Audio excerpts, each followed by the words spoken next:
Swift chart बोर्डमध्ये जो नवीन तुम्हाला कोड दिलेला आहे तो कसा रजिस्टर करायचा त्या संदर्भात हा व्हिडिओ आहे. सर्वप्रथम तुम्ही स्विफ्ट चार्ट बोर्ड जेव्हा ओपन कराल तेव्हा तुम्हाला असं दिसेल. त्यानंतर इकडे 4 डॉट तुम्हाला दिसेल. हा 4 डॉटवरती तुम्हाला क्लिक करायचं आहे. हा 4 डॉटवरती क्लिक केल्यानंतर तुम्हाला एडिट रजिस्ट्रेशन आहे हा टॅब, त्याच्यावरती क्लिक करायचं आहे. ह्याच्यावरती क्लिक केल्यानंतर तुम्हाला यस करायचं आहे. यस केल्यानंतर तुमच्या शाळेचा तुम्हाला युडास नंबर टाकायचा आहे. असा तुम्ही युडास नंबर टाकल्यानंतर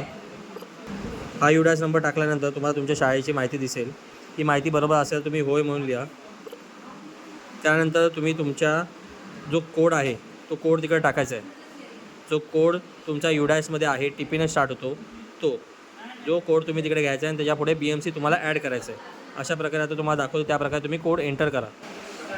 हा असा तुमचा युडास पोर्टलमध्ये टीचर कोड आहे जो TPने स्टार्ट होऊ शकतो किंवा TRने स्टार्ट होऊ शकतो. त्याच्यासमोर तुम्हाला BMC हा कोड ॲड करायचा आहे कॅपिटलमध्ये.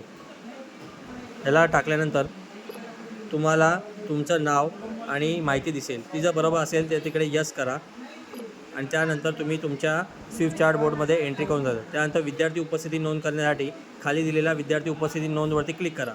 पण ह्यासाठी तुम्हाला तुमच्या शाळेचं युडासमध्ये प्रमोशन कंप्लीट असणं गरजेचं आहे. त्यानंतर ह्या डेटा 2 दिवसामध्ये तुम्हाला इकडे रिफ्लेक्ट होईल.